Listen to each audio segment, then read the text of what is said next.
It all kicked off with this antique wine cabinet. Picture it. Small, wooden, with these intricate carved vines that seem to dance up its sides and brass hinges that have lost their shine over time. At first glance, nothing about it screams danger, right? But this little box, which would later earn the name, the Dybbuk Box, is now infamous as the most haunted object in America. So here's where it gets interesting. Back in 2003, a guy named Kevin Mannis strolled into an estate sale in Portland, Oregon. He was a furniture refinisher, always on the hunt for unique pieces that had a story to tell. The house once belonged to a woman who had a remarkable past. She was a Holocaust survivor who had fled Poland during World War II. Among her cherished belongings was this cabinet.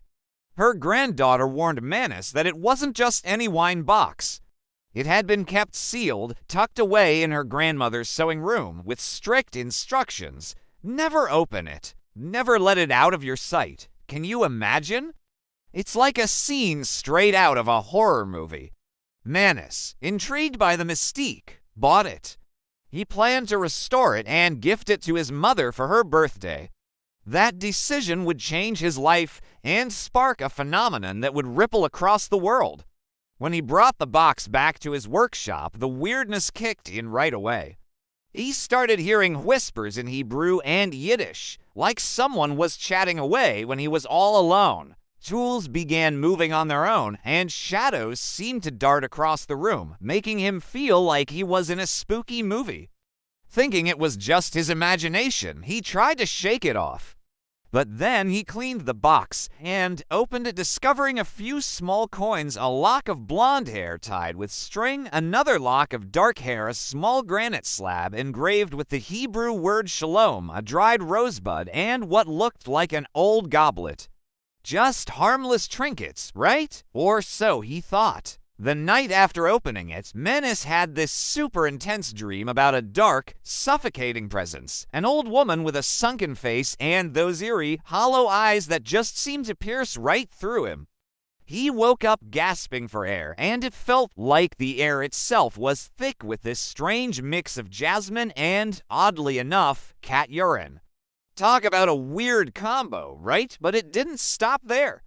The next morning, he found every single light bulb in his house had shattered. Still, he brushed it off. Thinking it was just a fluke, he decided to gift the box to his mom for her birthday. But within minutes of opening it, she had a stroke. Thankfully, she survived, but she lost her ability to speak for a while. The only thing she managed to write down, shaky and scared, were 2 words: hate gift. That's when it hit Mannis. This box was way more than just an old antique. He passed it on to his sister, then his brother, and even his girlfriend. But guess what? Each one returned it, all reporting the same haunting nightmares, chilling cold spots, and that suffocating sense of dread. People claimed to see shadowy figures lurking in the corners, hear whispers that sent shivers down their spines, and catch whiffs of strange, unplaceable odors. It was like the box was a magnet for fear and darkness. At night, they dreamed of the same old woman. Desperate, Mannis put the box on eBay, describing it as a haunted Jewish wine cabinet and including a detailed account of its history and the misfortunes it brought. The listing went viral, one of the first pieces of internet folklore to explode in the early 2000s. The winning bidder was a man named Yosef Nitsky, a student at Truman State University in Missouri. He received the box in 2003, and almost immediately, his life unraveled. Nitsky's roommates began hearing loud bangs in the night. Electronics malfunctioned. He started having intense, paralyzing nightmares. Again, of the same haggard woman. One night, he woke to find her standing at the foot of his bed, whispering in a language he couldn't understand. He sealed the box in his basement, but soon noticed an oily residue leaking from it, smelling of ammonia. He listed it on eBay again, this time with one line: "Do not bid unless you're ready for it." That's when a man named Jason Haxton entered the story. Haxton was the director of a medical museum in Missouri, a rational man, a historian. He didn't believe in curses. He wanted to study the phenomenon as a piece of folklore. But within days of receiving the Dybbuk Box, he began to experience the same symptoms: burning eyes, choking attacks, shadows at the edge of vision. His skin broke out in unexplained welts. He would later describe it as being electrocuted from the inside. He tried everything: religious blessings, salt circles, cleansing rituals. Nothing worked. In his own words, the box didn't want to be studied. It wanted to be left alone. For context, the word Dybbuk comes from Jewish folklore. It refers to a malicious spirit that possesses the living after being unable to find rest. Traditionally, rabbis would perform exorcisms to drive the Dybbuk out, trapping it in an object, like a box to contain it. It was meant as a prison. Manus Purchase, then, wasn't a treasure, it was a cage. Haxton eventually sealed the box in an airtight container lined with gold and buried it in a secret location for years. But the legend grew. People online shared their own Dybbuk experiences, claiming to see the woman in their dreams after merely reading about it.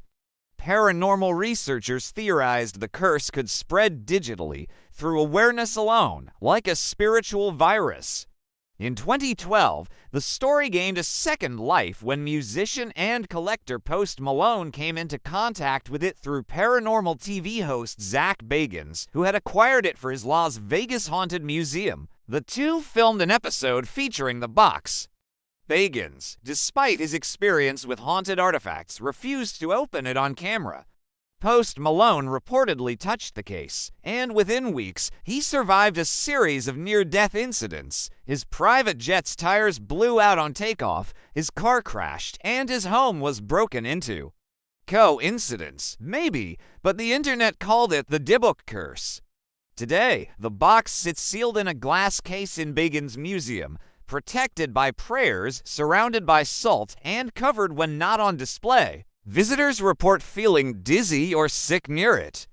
Some claim to hear faint knocking from inside the case. One guard reportedly quit after hearing whispers coming from the box after closing hours, whispers in a language no one could identify. Skeptics insist it's all theater, a viral marketing trick built around suggestion and fear. And sure, maybe the box's reputation amplifies people's reactions. But if that's true, how do you explain the consistent symptoms?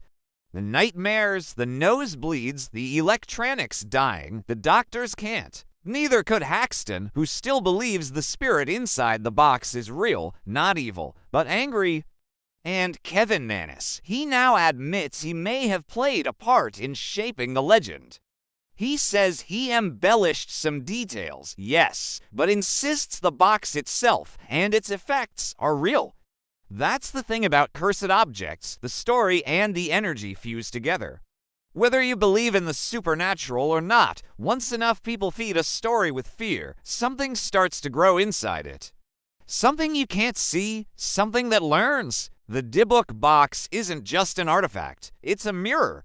It shows you the darkness you bring into it. It's said that if you look closely at the box under low light, you can see faint fingerprints pressed into the wood, as if something inside is still trying to claw its way out. Maybe it's not a demon. Maybe it's not a ghost. Maybe it's grief, the echo of pain from the woman who survived hell and trapped something worse to keep it from the world. Or maybe, just maybe, it's still waiting for someone foolish enough to open it again. So, if you ever stumble across a small wooden cabinet at an antique shop, carved vines, brass hinges, and a faint smell of wine, remember this story. Don't touch it, don't open it, and whatever you do, don't take it home. Because some boxes are meant to stay closed.